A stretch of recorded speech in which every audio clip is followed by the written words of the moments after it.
아마도 고현정의 인생에서 가장 큰 슬픔은 그녀의 직업적 실패나 개인적인 사건들뿐만 아니라 인생에서 가장 소중한 것들을 지키지 못할 때 느끼는 깊은 상실감일 것입니다. 그녀의 가장 아픈 기억 중 하나는 2003년 신세계 재벌의 상속자인 용진정과의 이혼과 관련이 있습니다. 8년간의 결혼 생활은 논란과 원치 않는 대중의 관심으로 끝났지만 그녀의 마음을 아프게 한 것은 그들의 사랑의 파경이 아니라 두 자녀, 정혜인과 정혜찬의 양육권 상실이었습니다. 이혼 후 아이들의 양육권은 용진정에게 주어졌고 고현정은 자신이 무엇보다도 사랑하는 두 아이들과 몇 년간 떨어져 지내야 할 처지에 놓이게 되었습니다. 그녀는 어느 날 학교 운동장에서 놀고 있는 아이들을 멀리서 지켜보았고 아이들을 다치게 할까봐 가까이 다가가지 못했으며 집까지 오는 내내 계속 눈물을 흘렸다고 회상했습니다. 그 무력감은 마치 그녀의 가슴을 깊이 베어내는 칼과 같았고 그녀가 결코 잊을 수 없는 슬픔으로 남았습니다. 고현정이 좀처럼 언급하지 않는 또 다른 슬픈 사연은 이혼 후 대중에 외면당했던 시절이다. 2005년 그녀가 연예계에 복귀했을 때 그녀는 골짜기 여자라는 별명부터 그녀의 사생활에 대한 근거 없는 소문까지 엄청난 비난에 직면했습니다. 여론이 너무 가혹해서 그녀는 한때 모든 것을 포기하고 주목을 받지 않고 은둔 생활을 할까 고민하기도 했습니다. 그녀는 작은 아파트에 혼자 앉아 거울을 들여다보며 계속 살아갈 힘이 아직 남았는지 궁금해하곤 했습니다. 그 긴 밤 동안 흘러내린 조용한 눈물은 그저 약함이 아니라 자존심과 그녀가 혼자 견뎌내야 했던 고통 사이의 갈등이었습니다. 그러한 슬픔은 개인적인 상처일 뿐만 아니라 고현정이라는 사람을 형성하는 도전이기도 합니다. 그녀는 쉽게 포기하는 사람이 아니지만 매번 직면할 때마다 더 강해진다. 그녀는 어느 인터뷰에서 가장 큰 슬픔은 무언가를 잃을 때가 아니라 사랑하는 사람을 지킬 수 없다고 느낄 때라고 말한 적이 있습니다. 이것이 그녀를 강한 마음으로 살게 하는 요인이지만 때로는 깊은 곳에서는 여전히 예민한 여성이며 누구나 생각하는 것보다 더 취약할 수도 있습니다. 고현정의 인생 역정은 성공의 화려한 페이지와 실패의 어두운 장을 기록한 두터운 책과도 같습니다. 그녀는 1990년 영화 모래시계 1995에 출연하며 연기 경력을 시작했는데 이 영화는 엄청난 시청률을 기록하며 그녀를 스타덤에 올려놓은 한국의 고전입니다. 고현정은 우아한 아름다움과 감정 연기력으로 금세 그 시대 가장 사랑받는 여배우 중 한 명이 되었습니다. 하지만 1995년 정용진 씨와 결혼 후 그녀는 갑자기 스크린을 떠나 가정에 집중했는데 많은 사람들이 후회하는 결정이기도 하지만 동시에 사랑과 모성에 대한 그녀의 희생을 보여줍니다. 고현정은 이혼 후 2005년 영화 봄날로 연예계에 복귀해 인상적인 컴백을 보였다. 하지만 그녀의 진정한 전성기는 2009년 영화 선덕여왕에서 미실 역을 맡았을 때였다. 강력하고 수완이 뛰어난 여성 정치인 미실 역은 그녀에게 MBC 연기대상에서 권위 있는 대상을 안겨주었을 뿐만 아니라 수년간의 공백 끝에 그녀의 연기 재능을 다시 한번 입증해 보였다. 그녀는 2008, 2010, 2009 등의 작품에서 강인하고 단호한 역할부터 깊고 성찰적인 캐릭터까지 다양한 연기를 선보이며 꾸준히 작품에 이름을 남겼습니다. 그녀의 나이를 초월한 아름다움과 독특한 기질은 그녀를 한국 연예계에서 우아함과 재능의 아이콘으로 만들었습니다. 하지만 고현정의 인생이 항상 장밋빛이었던 것은 아니다. 그녀는 유명해지기 전에 어려운 시기를 겪었습니다. 첫 역할은 주목받지 못했고 그녀의 능력이 의심받았습니다.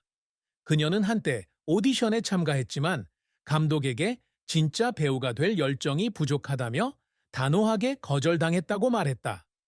그 말을 한 후 그녀는 몇 시간 동안 차 안에 앉아 실패감과 자기 의심에 휩싸여 울었습니다. 하지만 그녀는 포기하지 않고 시간을 들여 배우고 연기 수업을 듣고 각 대본을 연구해 자신의 실력을 향상시키기로 결심했습니다. 고현정이 겪었던 또 다른 실패는 영화 잘 알지도 못하는 척 이천구이 기대했던 흥행을 거두지 못했을 때였다. 그녀는 역할에 맞춰 외모를 바꾸는 것부터 역할을 진정성 있게 연기하는 것까지 많은 노력을 기울였지만 관객과 평론가들의 반응은 긍정적이지 않았습니다. 그녀는 어느 날 초연이 끝난 후 방에 혼자 앉아 얼굴을 가리고 울기도 했습니다. 제작진과 관객에 대한 책임을 다하지 못했다는 생각이 들었기 때문입니다. 하지만 그 눈물은 끝이 아니었지만 그녀가 계속 살아가기 위한 동기가 되었습니다. 그녀는 야심찬 정치 드라마 대물에서 한국 최초의 여성 대통령을 연기하며 더 강해졌고, 이 역할로 또 다른 대상을 차지하며 그녀가 결코 실패에 굴하지 않는다는 것을 증명했습니다. 고현정의 노력은 연기에만 그치지 않는다. 그녀는 또한 고현정의 질감 2011과 같은 책을 제작하고 쓰는데 손을 댔는데, 이 책에서 그녀는 자신의 삶과 개인적인 경험을 공유했습니다.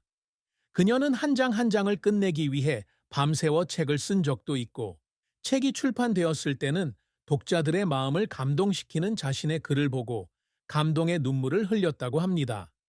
그러한 인내와 열정 덕분에 그녀는 탄탄한 경력을 쌓을 수 있었고, 명성뿐만 아니라 청중과 동료들의 존경도 받았습니다.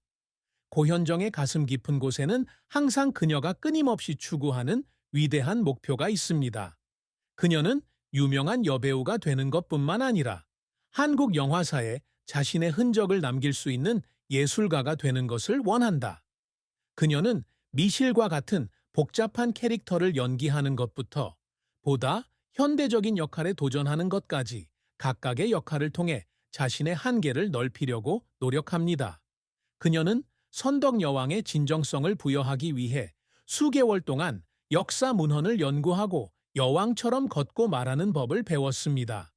어느 날 그녀는 긴 하루의 촬영을 마치고 지쳐서 촬영장에서 쓰러졌지만 여전히 미소를 지으며 제작진에게 더 잘하고 싶다고 말했습니다. 고현정은 배우로서의 활동 외에도 자녀들이 자랑스러워할 수 있는 엄마가 되는 것을 목표로 하고 있다. 이혼 후 정혜인과 정혜찬을 직접 키우지는 못했지만 그녀는 항상 두 사람과 연락을 유지하려고 노력했으며, 특별한 날이면 선물과 직접 쓴 편지를 보내곤 했다. 그녀는 아들 혜인이의 생일에 긴 편지를 썼지만 답장이 없었고 너무 보고 싶어서 잠을 잘 수 없어 울었다고 합니다. 하지만 그녀는 포기하지 않고 멀리서 자녀들이 자라나는 모습을 조용히 지켜보며 언젠가는 자녀들도 그녀의 사랑을 이해하리라는 희망을 품었습니다.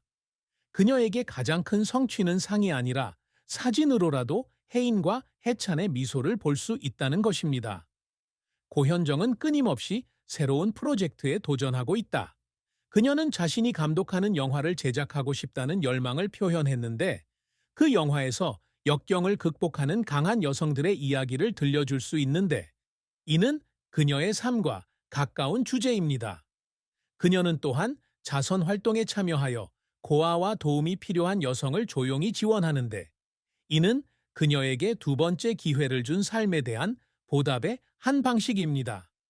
그녀에게 있어서 성취란 단지 명예나 돈만이 아니라 지금까지의 여정을 되돌아보며 자신이 온 마음을 다해 사랑하며 삶을 충만히 살았다는 만족감을 느끼는 것입니다. 고현정과 용진정의 사랑 이야기는 아름다운 이야기였지만 동시에 비극과 슬픔으로 가득 차 있었습니다.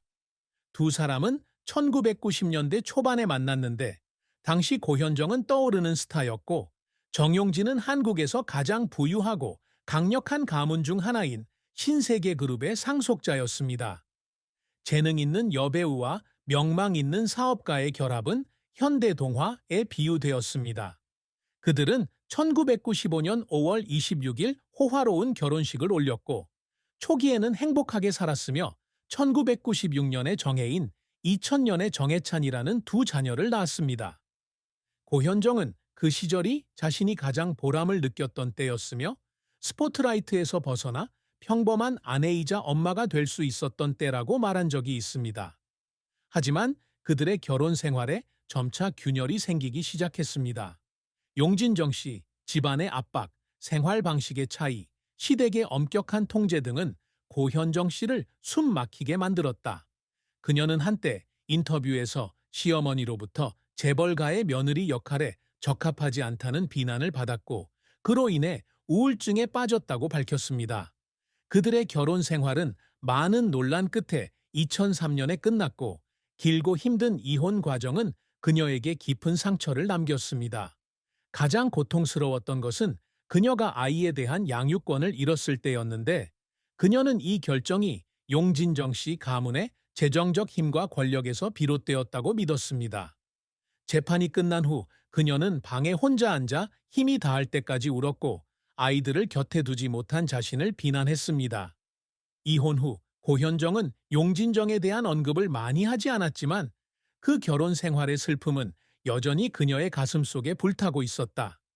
그녀는 사랑에 빠져 결혼한 것은 후회하지 않지만, 작은 가족을 폭풍으로부터 보호하지 못한 것은 후회한다고 말한 적이 있다. 그 후 몇 년 동안 그녀는 혼자 살며 직업과 아이에 집중했지만, 깊은 마음속으로는 여전히 새로운 사랑을 갈구했습니다. 그녀가 겪은 고통을 이해하고 함께 나눌 수 있는 사람 말입니다. 54세의 나이에 그녀가 자신의 인생의 사랑이라고 고백했을 때, 사람들은 그것이 실제 인물이었는지 아니면 단지 그녀가 자신의 감정을 표현하는 방식이었는지 알지 못했지만, 확실한 것은 그녀의 마음이 항상 자신이 가지고 있고 잃어버린 아름다운 것들에 향해 있었다는 것입니다. 고현정의 인생은 밝은 성공과 어두운 슬픔이 뒤섞인 긴 그림과 같습니다. 그녀는 개인적인 상실과 대중의 압력으로 인해 눈물을 흘리기도 하는 어려운 시기를 겪었지만, 한국 최고의 여배우 중 한 명으로 성장했습니다. 그녀의 커리어는 재능과 인내의 증거이며, 그녀의 성취는 꿈을 꾸는 것을 결코 멈추지 않는 마음의 결과이고, 사랑은 비극적이기는 하지만 그녀를 많은 폭풍 속에서 인도하는 빛입니다.